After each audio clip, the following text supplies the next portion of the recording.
Dapat, dapat, Dapat. dapat. Hitungannya per bulan atau pulang kamu disanguin? Pulang baru disanguin.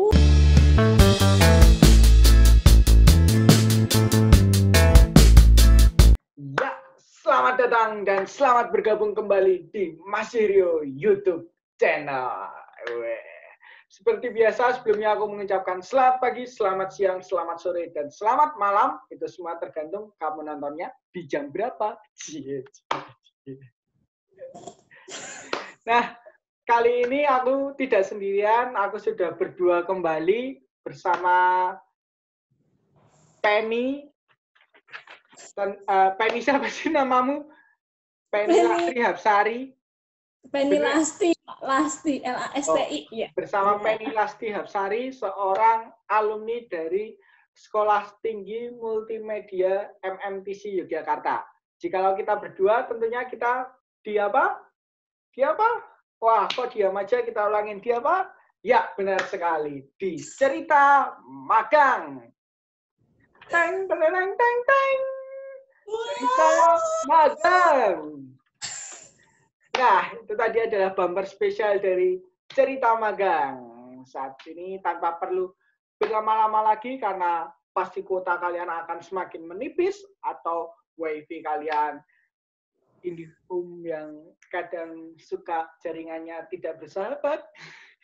Di restart dulu, Kak. Betul sekali. Nah, tapi sebelum kita mulai, aku mau ngingetin buat teman-teman, buat netizen-netizenku tercinta, jangan lupa untuk like, comment, share, subscribe, and nyawer. Dengan konsep nyawer ini, teman-teman bisa menyawer, bisa donasi di QR code yang ada. Teman-teman cukup scan QR code-nya, teman-teman bisa donasi 1.000, 2.000, 3.000, 4.000, 5.000, sampai 1 juta dolar monopoli. Kayak gitu.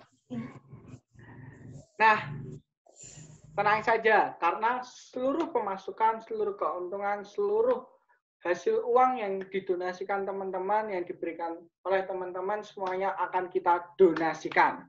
Semua akan kita donasikan kepada diri saya. Baik. Kepada diri saya. Nah, tak perlu berlama-lama, tak perlu panjang lebar lagi, langsung kita sapa saja Mbak Penny Lasti Hapsari. Halo Mbak Penny. Halo. Bagaimana kabarnya Mbak Penny? Kabarnya seperti pandemi ini ya, tidak baik. Waduh. Kok tidak baik-baik? Gimana sih PDP, Boh? Iya, Mas. Aduh. Astagfirullah. Jadi, Penny ini Penny Lasti Hapsari. Biasanya dipanggil Penny tapi nggak pakai T. Kalau pakai T nanti jadinya peniti. Iya, benar sekali. Aku tuh sebetulnya pengen ngeluarin jokes yang satunya, tapi takut diboykot. Wah, jangan. Baru video kelima ini sepertinya. Masa sudah diboykot? Jangan. Itu di channel aja kalau mau diboykot. Oh, baik. Penny ini jurusan Manajemen Informasi dan Komunikasi. Benar, Pen? Betul. Sekolah di STM MMTC. Kalau teman-teman tidak tahu sekolahnya, kampusnya itu di mana, ini merupakan kampus yang hitungannya masih kedinasan, masih di bawah tangan dinas karena di bawah Kemenkominfo. Ya, benar ya, Pen? Ya, di bawah Kemenkominfo. Jadi sekolah ini kampus sebenarnya, ada S1, ada D4-nya. Kalau teman-teman tidak tahu kampusnya ini di mana, itu kampusnya ada di Jalan Magelang. Jadi kampusnya ini berwarna biru, orang katanya seperti kantor PDAM. Pabrik susu, Pak. Oh, pabrik susu, malah. Alma mater saya sendiri. Saya tidak berani berkata banyak, takut diboykot sama teman-teman MMTC. Hati-hati, mohon maaf ya Bapak Menteri Informasi dan Komunikasi, emang teman saya agak gitu. Iya. Kampusnya ini jikalau dibanding dengan nama-nama besar, MMTC tidak punya cukup nama ya. Jika dibandingkan dengan UGM, dengan UGM, terus Unpad, UII bahkan itu MMTC masih tidak cukup terdengar kayak gitu. Tapi jangan salah, ternyata dari sekolah yang bisa dikatakan kecil ini, Penny magangnya berhasil nembus di Pupuk Kaltim. Benar ya Mbak Pen? Di Pupuk Kaltim ya? Benar. Tugasnya adalah milah teletong sapi sama intil darah. Yo, ngalah. Enggak.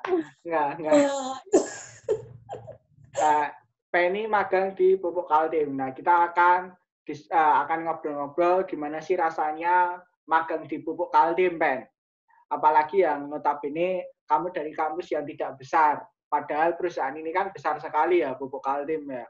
Kan banyak teman-teman kalau yang dari kampus-kampus yang tidak terdengar suka minder kalau mau daftar di perusahaan magang yang besar-besar. Nah, ternyata di sini aku menghadirkan Penny yang menjadi bukti bahwa tidak selamanya nama besar universitas itu tidak selamanya nama universitas yang kecil itu terus menghambat proses magang. Benar nggak, Pen? Nah, minta tolong diceritain dong, Pen, dari awal mulanya gimana sampai kamu magang di Pupuk Kaltim. Jadi sebetulnya awal mulanya itu pokoknya kalau aku kan udah sadar diri nih dari kampus yang kecil. Terus ya kayak, wah gak bisa dong ini kalau misalnya saingannya sama teman-teman yang pengen intern di perusahaan yang besar atau di agensi. Jadi pertama-tama adalah tipsnya mencari dan memetakan gimana sih kehidupan kamu dan latar belakang kamu gitu. Terus habis itu ya kayak, wah iya nih, mana yang kira-kira bisa kita masukin gitu kan. Tapi pengen juga nih di perusahaan yang besar dengan latar belakang yang udah established lama dan segala macam kan. Nah, akhirnya nyari-nyari, kenapa nggak di sini gitu kan. Kemarin aku apply-nya di Pupuk Kaltim. Jadi, kalau di Pupuk Kaltim itu, jadi sebenarnya kalau misalnya dari teman-teman yang ada di teknik terutama kayak teknik kimia, mereka itu kayak wow banget perusahaan ini, kayak mau internship aja ngantrinya panjang banget. Tapi buat kita teman-teman sosial kayak kita yang kayak mendengar nama Pupuk Kaltim itu masih sangat jarang karena memang dia adanya di bawah Pupuk Indonesia, dan padahal itu mereka udah established banget. Kalau misalnya kamu dari hukum atau kamu dari ilmu-ilmu sosial lainnya, itu tuh udah siap banget mereka kalau misalnya kamu terjun di sana dan kamu tuh pengen belajar gimana sih kerja di korporasi yang besar. Mereka tuh ya kayak benar-benar established dan sistemnya udah terbangun karena mereka kayak di BUMN tuh juga sudah cukup lama kan. Kalau cara daftarnya pertama kalau di Pupuk Kaltim, mereka menerima pendaftarannya online. Jadi buat teman-teman yang kayak, waduh, iya nih di Pupuk Kaltim, mau coba di Pupuk Kaltim lah gitu. Tapi kan kita di Jogja, atau oh tapi kan aku nggak di Kaltim gitu. Nah itu tuh kita apply-nya pertama online dulu. Habis apply online, segala macam udah kamu siapin, kamu bisa akses ke kalau alamat website-nya mereka itu, kemarin pas aku intern itu di internship.pupukkaltim.com. Nah itu ntar kamu apply semuanya, kamu tinggal siapin persyaratan-persyaratannya. Kalau misalnya persyaratannya itu yang paling repot adalah kamu harus nyiapinnya yang kayak surat-surat pengantar dari kampus, kayak gitu-gitu sih yang paling agak berat. Kalau misalnya yang lain-lainnya kayak transkrip dan segala macam itu kan kayak sehari 2 hari jadi. Kalau misalnya kayak surat dari kampus itu kan lumayan agak panjang ya. Nah, itu sih. Terus karena sebetulnya kalau di Pupuk Kaltim, internship itu merupakan CSR-nya mereka, CSR nih bagi teman-teman. Jadi mereka kayak peduli banget buat teman-teman semua yang pengen ngerasain gimana sih dunia kerja yang sesungguhnya. Nah, itu. Apalagi ya? Ceritanya di sana asik sih. Enak. Kegiatannya di sana gimana, Ben? Mulai dari hari pertama masuk tuh kayak apa yang dikerjain, terus kayak pemilihan divisinya itu gimana, Ben? Jadi kalau pemilihan divisi, kalian itu dari apply itu udah kayak disuruh milih kamu jurusan apa dan kamu bisanya dimasukin di plan mana. dan kamu masuk ke divisi apa gitu. Itu dari pertama udah kalian pilih saat daftar, dan itu sebetulnya bisa direvisi di pas hari pertama kamu datang. Jadi aku kemarin itu pilihnya aku di Humas sebetulnya, pilihan pertama aku. Cuman karena aku itu skripsinya ambilnya CSR, di sana akhirnya aku kayak minta dirubah gitu loh, Mas bisa nggak kalau misalnya aku pindah ke CSR gitu. Terus ternyata oh ya nggak apa-apa, kita hubungin departemennya dulu, kira-kira mau nggak nerima kamu. Terus kayak oke, dihubungin dipindah departemen dan ternyata bisa gitu sih. Terus ada hari pertama itu kita kayak ada pembekalan kan, karena mereka memang sudah sistematis ya, karena programnya itu kayak mereka setiap dalam satu tahun itu kayak ada 4 kali intan kalau nggak salah ya, kayaknya 4 kali itu. Jadi mereka udah sistematis banget. Kamu hari pertama kamu ada pembekalan, di mana kalau misalnya teman-teman tahu, karena PT Pupuk Kaltim ini merupakan aset nasional, jadi untuk pembekalan hari pertama itu dikasih pembekalan gimana kamu boleh batasan-batasan apa aja yang kamu boleh lakuin di sana, kayak terus batch kamu itu area apa dan itu bisa aksesnya kemana aja gitu. Terus habis itu ya kayak fasilitasnya yang dikasih ke kamu apa aja gitu sih. Udah itu hari pertama diterangkan. Terus di sana internship-nya itu selama 2 bulan dan benar-benar kayak ya udah ngerjain apa yang dikasih sama mentor kamu, dan kamu juga punya kewajiban untuk harus ada penelitian di sana. Kalau misalnya tuntutan dari PT Pupuk Kaltim itu setiap mahasiswa yang intern di sana output-nya harus punya penelitian yang kamu kasih ke mereka gitu sih. Kalau kayak tadi ngomongin fasilitas yang dikasih ke kamu, fasilitas apa aja Ben yang dikasih ke kamu Ben selama masuk? Banyak. Apa aja nih? Serius, itu fasilitasnya tuh banyak banget. Jadi kalau misalnya kalian kayak, iya nih pengen magang tapi di luar kota, tapi budgetnya minim banget nih, aku nggak bisa nih kayaknya, nggak ada modal lagi nih. Tenang guys, Vera, tenang tips. Kalian itu bakal dikasih satu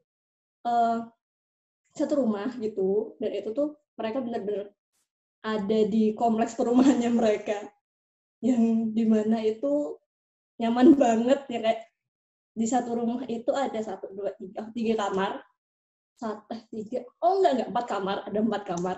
Itu pakai AC, ada dapur, ada mesin cuci, semuanya udah ada kasur, lemari, dan teman-temannya kamu tinggal nempatin kayak kamu tinggal pindah kos dari kosan kamu yang di Jogja ke sana.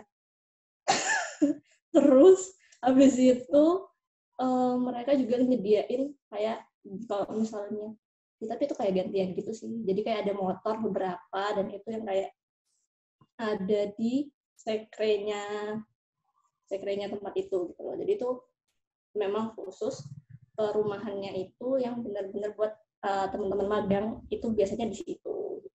Itu satu rumah 4 kamar, kalian satu kamar atau kalian dapat satu rumah nih masing-masing orang?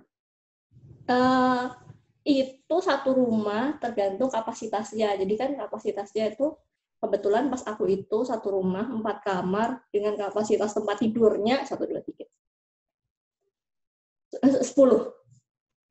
Karena yang satu kamarnya kecil, jadi kayak satu kamar itu ada 3. Oh ya, 3. Ya, jadi dibagi. Jadi tergantung tempat tidurnya, tapi kalian pasti bakal dapat satu ranjang sendiri gitu kok. Oh, tapi satu kamar bareng-bareng. Sama anak magang juga. Dan itu ya asiknya tuh ada di situ gitu loh. Kayak kamu pulang kerja, kamu kayak bisa sharing ke teman kamu, aku tadi habis ngapain aja di situ. Kalau ya, masuknya dari jam berapa sampai jam berapa, Ben? Masuknya itu jadi karena kita di satu kompleks gitu kan, biasanya ada bisnya itu yang jemput dari jam 8, terus habis itu kita dari pabrik itu keluar pabrik itu sebetulnya jam 4. Paling sampai rumah yang kita tinggalin itu jam 5-an sih. Gitu. Ben, balik lagi ke awal, kamu kan milih divisi CSR akhirnya. Terus apa aja sih Ben yang selama 2 bulan itu kamu kerjain? Banyak ya. Jadi kebetulan banget pas periode aku itu anak-anak CSR-nya itu nggak ada yang anak intern yang kayak aku. Jadi anak internnya di sana itu sebetulnya kayak dibagi lagi gitu. Ada yang internship yang mahasiswa yang kayak kita buat cuma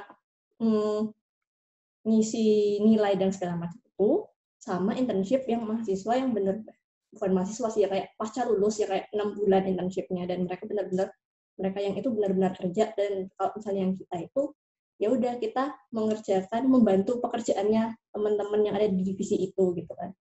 Nah kalau misalnya kebetulannya pas teman-teman internshipnya itu yang modelnya kayak aku, cuma aku sendiri nih. Jadi aku malah biasanya kan mereka nerapinnya satu mentor, satu menti. Nah, kalau aku tuh malah kayak satu menti, banyak mentor. Jadi yang kayak aku dapat insight-insight baru nih di dalam situ. Ketika gimana sih cara, jadi tahu gimana cara program CSR itu dibentuk dari dulu ke hilir, sampai yang kayak CSR-nya, kalau misalnya yang one shot kayak gimana prepare-nya, itu seharusnya kayak kalau misalnya memang CSR yang sustainable seperti apa, sampai exit programnya seperti apa, seperti kayak gitu sih aku. Kalau yang kamu kerjain apa, Ben? Aku kerjanya di situ bantu program-programnya mereka yang sedang berjalan, karena itu kan memang juga mereka kan sudah terplanning apa programnya kan. Nah itu aku kayak membantu. Jadi kadang aku bantu yang one shot charity-nya, yang kayak di acaranya gitu. Jadi kayak kalau misalnya kita biasa mahasiswa kayak nge-handle event kayak gitu. Nah, itu terus habis itu aku juga sempat bantuin juga yang kayak sustainable charity-nya mereka, yang mereka harus controlling berapa kali controlling dalam sebulan kayak gitu-gitu. Terus habis itu aku juga jadi tahu gimana yang kayak how to kontrolnya mereka itu, kayak ada checklistnya apa aja yang harus dikontrol dan segala macem. Dan ya itu benar-benar insight baru sih kalau misalnya buat aku, yang kayak aku pun dapat CSR kan juga cuma berapa SKS tuh, yang kayak cuma satu makul doang kan, yang nggak dalam banget. Di sana tuh benar-benar dapetnya kayak iya ternyata CSR tuh dilihatnya dari ini gitu. Saya oh iya gitu. Nah gitu sih. Kalau yang aku kerjain juga pas untung banget aku ada di akhir tahun itu adalah mereka ada penilaian proper. Nah proper itu kayak mereka itu salah satu penghargaan yang besar sih kalau misalnya buat program-program CSR itu proper Indonesia gitu. Jadi kayak aku juga harus jadi aku nggak harus sih, tapi kayak aku jadi terlibat dan jadi tahu gimana sih mereka merancang apapun yang mereka pengen ajukan pas ke proper itu. Jadi aku kayak tahu penilaiannya tuh ternyata ini gitu. Apa namanya? Lali tuh aku mau ngomong apa? Lo toh? Apa namanya? Kalau kayak kan tadi kamu bilang banyak mentor juga kan. Nah kalau di Pupuk Kaltim ini bagaimana sih mereka menganggap anak magang ini? Kan kayak biasanya kan banyak yang anak magang tuh dipandang sepele, kayak ya udahlah fotokopi apa-apa. Kalau di Pupuk Kaltim gimana, Ben? Saya disuruh, aku itu aku benar-benar dilibatin ya, kayak pas itu kebetulan pas di sana aku itu disuruh ngurusin ya ikut terlibat gitu di apa ya namanya, ini aku lupa deh nama acaranya itu, tapi itu benar-benar aku yang kayak dianggap kayak ya udah kayak anak magang yang 6 bulan itu ya, kayak kamu ngerjain ini ya, iya Kamu tuh nggak bakal deh cuma kayak fotokopi ya Pen gitu. Oh, nggak kayak gitu sih. Terus habis itu kan aku juga ada teman-teman yang lain juga nih yang kayak di divisi lain pun mereka juga nggak ngerjain hal-hal sepele gitu. Mereka yang kayak satu kamar aku itu kan ada tuh anak-anak teknik kimia. Kayak mereka ya benar-benar ya diajakin juga tur plannya mereka atau pabriknya mereka tuh yang kayak mereka benar-benar sampai naik ke atas drilling tower segala macam. Dan ya kalau misalnya ngambil sampel tuh kayak gini ya. Jadi kayak mau yang di pabrik ataupun mau yang nggak di pabrik itu kayak benar-benar dianggap ya udah kamu kerjain apa yang benar-benar kita kerjain di sini gitu. Pen, kan di dalam kan kalau secara kamu praktek kan ternyata kan banyak hal-hal yang tidak kamu pelajari di dunia kampus. Betul. Nah, kalau di Pupuk Kaltim sendiri, kayak kamu akhirnya bisa apa sih dari yang tidak dipelajari di kampus? Sebetulnya kalau misalnya nggak dipelajari di kampus itu banyak hal ya, tapi itu tuh bisa kamu pelajarin di literatur sebetulnya kalau misalnya yang aku ini sih. Tapi sebetulnya yang benar-benar pelajaran yang mereka kasihin tuh gimana caranya kamu bertahan hidup di dunia kerja ya, kayak nggak boleh sakit hatian, nggak boleh baperan, ya kayak iya kita tuh negor ya udah ditegur aja gitu.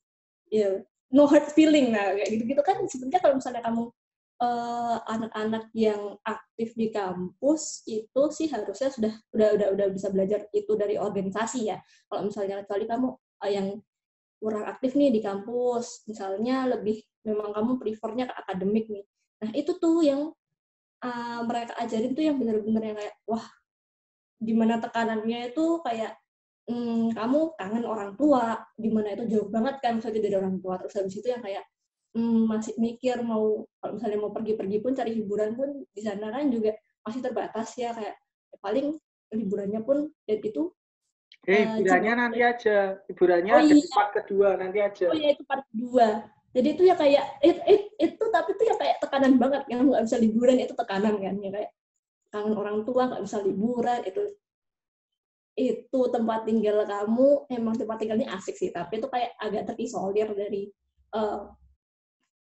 keramaian kotanya. Itu juga nanti aja di part kedua. Iya, itu part kedua. Ini masalah apa yang kamu pelajarin atau kamu dapatkan di oh iya, itu sih maksudnya Kaltim. gimana itu kamu benar-benar yaitu gimana kamu ngatasin stresnya kamu di sana dan segala macam itu sebetulnya gitu sih. Terus habis itu ya Berarti selain itu ya insight-nya gimana? Iya, berhenti semua. terus ya kayak insight-nya sih ya selain itu ya kalau misalnya kayak ilmunya tuh sebenarnya kayak kalau misalnya kamu pengen belajar itu dan mendalami itu lebih jauh tuh sebenarnya kayak ya udah bisa gitu loh. Kayak standar kampus pun akan memberikan bekal yang sangat sedikit sih walaupun kayak gitu ya, kayak kamu kan kalau misalnya aku ya aku divisinya CSR tuh, aku kayak nggak tahu nih, aku tahu ada CSR yang berkepanjangan, tapi aku nggak tahu ternyata CSR yang berkepanjangan itu dari gimana gimana caranya dari bentuk program awalnya sampai ternyata exit program itu nggak semudah itu gitu loh. Nah itu aku yang kayak tahu banyak insight CSR baru tuh dari situ sih. Pertama yang kayak Pupuk Kaltim ngurusin berapa CSR, Pen? Aku sih fokusnya yang aku teliti 1. Terus tapi aku tetap harus dilibatkan sama mereka di beberapa CSR yang dekat dengan kantor pusat. Kan CSR-nya mereka soalnya yang sustainable kadang harus nyebrang laut gitu. Terus ya kayak harus kemana gitu. Nah, itu aku CSR yang aku teliti 1, CSR yang dekat sama pabrik itu 1, sama satu lagi yang CSR one shot charity, di mana yang kayak ya itu keluar pabriknya atau keluar perusahaannya itu ya bareng-bareng sama mereka gitu, jadi nggak kesusahan akomodasinya gitu. Berarti kamu ini tuh di pabrik bukan di kantor? Di kantor, sorry karena aku ya karena mereka kantor pusat sama plant itu kan sebelahan sebetulnya. Oh, itu tuh di mana sih, Pen, kalau Pupuk Kaltim? Gimana? Pupuk Kaltim tuh kantornya gimana waktu kamu magang? Kantor pusatnya itu ada di Bontang. Jadi itu Oh, di benar-benar Bontang, ya itu kantor sampingnya kantor yang pabrik. agak jauh lagi jarak aman itu langsung plannya mereka ada beberapa plan kayak 5 plan di situ. Tapi Gitu. lingkungannya asik Ben? Atau sebenarnya kayak kurang seru lah atau gimana kalau buat anak magang ngerasa? Kalau pas aku ya itu asik karena sebetulnya departemen CSR itu kalau di sana mereka juga ada beberapa yang mereka dari pihak luar dan mereka kayak benar-benar di, di mereka ngontrak ada beberapa orang pihak luar dan itu yang kayak eh, kayak seumuran gitu loh sama kita nggak gapnya nggak terlalu jauh banget jadi yang kayak itu asik sih maksudnya bergaul dengan mereka dan mau yang seniornya pun ya tetap kayak kayak ibu sendiri enggak juga kayak kakak sendiri juga ada jadi benar-benar kalau di sana itu pas di divisi aku ya gapnya nggak terlalu jauh sih soalnya mungkin karena aku juga sama kakak aku bedanya 10 tahun jadi aku kayak menganggap mereka itu kayak kakak-kakak aku sendiri gitu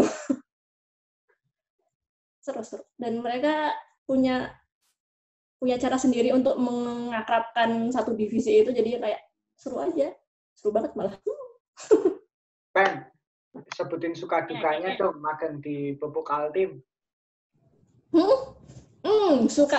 sukanya itu ya aku kasih tahu nih teman-teman mending kalian ambilnya tuh ya kayak CSR atau humas kayak gitu-gitu tuh di perusahaan yang kayak gini nih bisa makan terus kalian tiap hari kan tiap ada acara makan acara apa makan aku di sana aku pulang internship aku gembul teman-teman ini nggak segini tapi segini ya aku gembul sekali di sana susahnya adalah susahnya adalah kalau misalnya kalian udah kayak harus yang kayak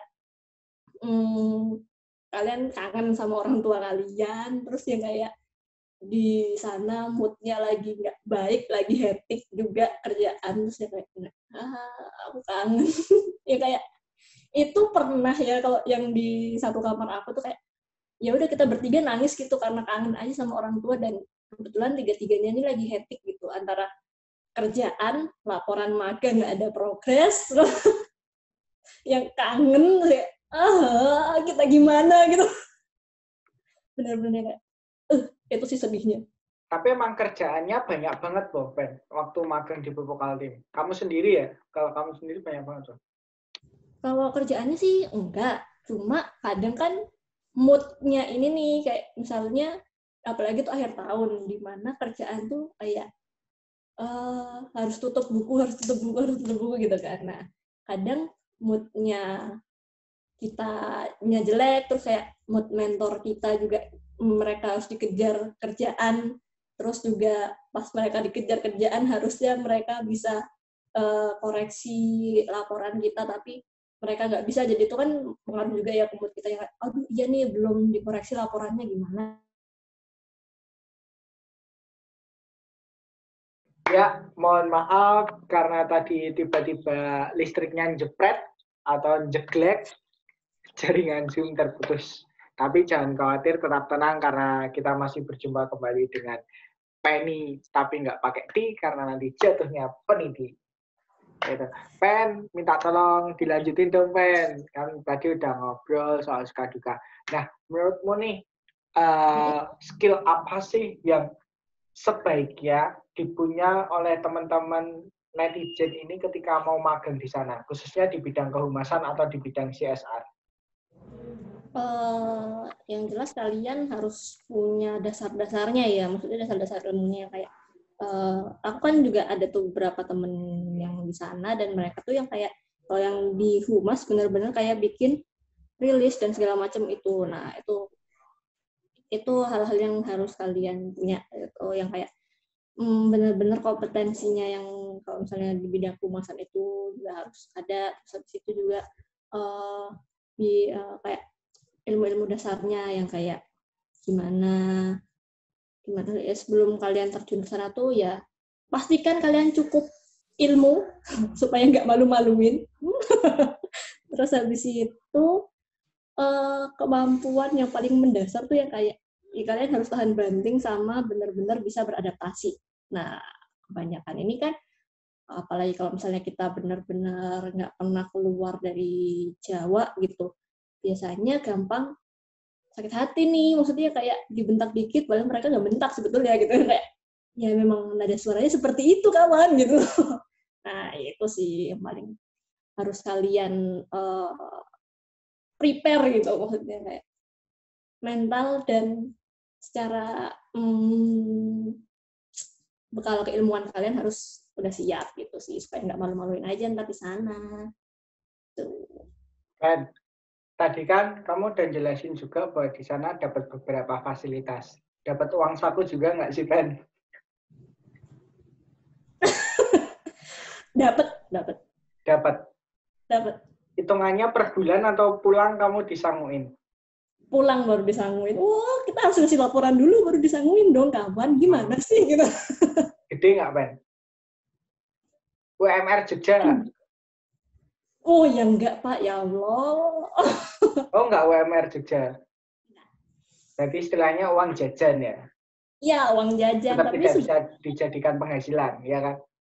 Tidak bisa, tapi kita sudah dijamin di sana, tenang, Bu. Di part 2 ditonton ya part 2-nya ya. Iya. Sedikit kesimpulan sih, sedikit. Worth it nggak sih di sana? Magang di Pupuk Kaltim? Worth it banget. Apalagi kalau misalnya kalian pengen yang studinya cepat. Jadi kayak habis magang, kayak kalian sembari magang, sembari ngumpulin data skripsi, terus balik-balik, ya udah tinggal karena sebetulnya aku juga kayak gitu sih, maksudnya kayak karena aku bidang skripsiku kemarin aku ngambil CSR, terus habis itu ya kayak di sana bener-bener aku malah kayak bikin skripsi di sana, karena laporannya pun kan mereka minta pertanggungjawaban berupa laporan kan. Nah laporannya tuh yang bener-bener bisa kamu buat jadi tinggal di copy ke skripsi ya berarti? Iya, tinggal di copy yang kayak karena memang kayak mentornya pun nelitinya tuh ya kayak ya udah kayak malah lebih teliti mentornya kadang-kadang daripada dosen nih, karena kan dia tahu nih seluk-beluknya CSR-nya di sana gimana. Ini tuh belum kamu bahas yang ininya loh, ini belum kamu bahas ininya loh gitu. Nah, Pen, karena kamu tadi ngomong worth it, kasih caranya dong, kasih cara gimana caranya buat teman-teman netizen kalau mau daftar magang di sana, sama skill apa yang sudah harus disiapin dulu. Kan tadi skill yang harus dipunya udah, nah skill apa yang harus disiapin dulu biar besok ketika hari pertama tuh mereka kayak, wih keren nih anak ini, ya kayak gitu. Yang pertama harus kalian punya, enggak deh, aku share dulu gimana caranya ya.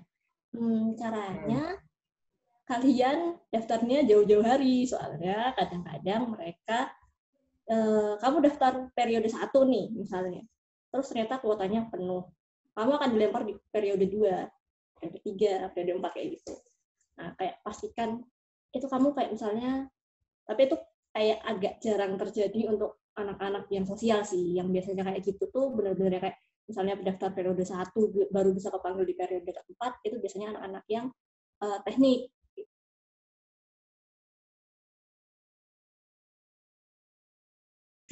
Terus habis itu Pen, maaf Pen, kamu ngomong sebelumnya ke-mute.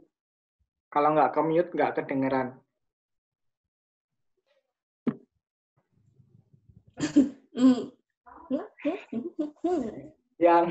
Yang terakhir kamu ngomongnya kalau ini yang teknik yang biasa kelempar periode. Hah? Ngelanjutin kamu tadi terakhir di teknik yang biasa kelempar periode. Nah setelah itu kamu kepotong nih Pen. Oke, udah jalan lagi nih, udah lancar. Oke, baik. Udah lancar ya. Wah, IndiHome sedang tidak bersahabat. Di restart dulu kakak, di restart. Lanjut Pen. Oke, jadi yang pertama itu kamu kayak harus daftar itu jauh-jauh hari. Terus habis itu, kalau misalnya berkas-berkas sih, ya kalian harus lengkapin berkas-berkasnya, terus yang kayak berkasnya harus valid. Apalagi ya, udah sih itu aja kalau misalnya tipsnya dari aku, karena memang kayak mereka seleksi berkas pun ya udah mereka seleksi, terus habis itu kayak berapa periode, terus habis itu ya kayak mereka akan mengumumkan lagi gitu kamu keterima atau enggak. Kalau enggak kayak statusnya tuh kayak kamu bisa masuk ke periode berapa gitu sih. Terus apa ya? Apalagi tadi caranya kan udah tuh, apalagi tuh. Caranya udah, skill apa yang sebaiknya dipersiapkan dulu, yang dipunya dulu. Jadi besok masuk itu kayak dia justru terlihat keren. Apa yang harus dipersiapkan? Sebagai anak sosial, kalian harus bisa mencerminkan kalau kalian anak sosial, geng. FYI ini, FYI, karena nggak satu-satunya sih, maksudnya kayak kebanyakan di periode aku itu anak-anak teknik dan mereka smartnya luar biasa. Jadi mereka tuh kadang kalau misalnya disuruh jawabin itu kurang oke, maksudnya bukannya kurang oke, kurang pede gitu. Dan jadinya aku jadi tumbal dari mereka, kawan-kawan. Kayak, dan lu aja lah ngomong. Ben, mungkin lah. Baik kawan. Ya, gitu. Jadi public speaking menjadi salah satu yang penting ya?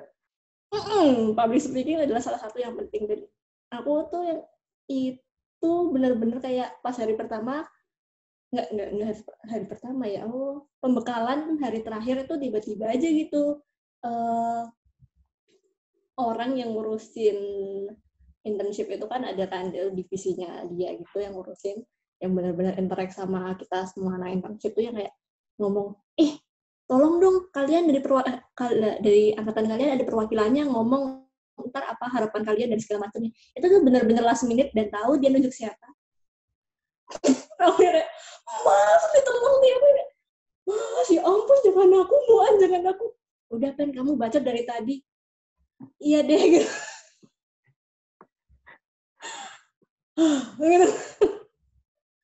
Tapi semuanya kan bisa terlewati dengan indah, bisa dengan sih lancar, ya kan? Terbukti dari hasil magangmu sampai akhirnya kamu lulus skripsinya di Pupuk Kaltim. Nah, Pen, mungkin segitu dulu yang aku tanyain. Mungkin teman-teman netizen juga biar istirahat dulu. Tapi habis ini kita bakal bersambung lagi, bakal ngobrol-ngobrol lagi di part kedua. Nah, buat teman-teman, buat netizen-netizenku tercinta, tadi udah sedikit dibahas bagaimana soal tempat tinggal dan sedikit soal makannya. Nah, tapi itu hanya cuplikan karena nanti di part kedua Penny bakal jelasin lebih jelas lagi, lebih detail lagi.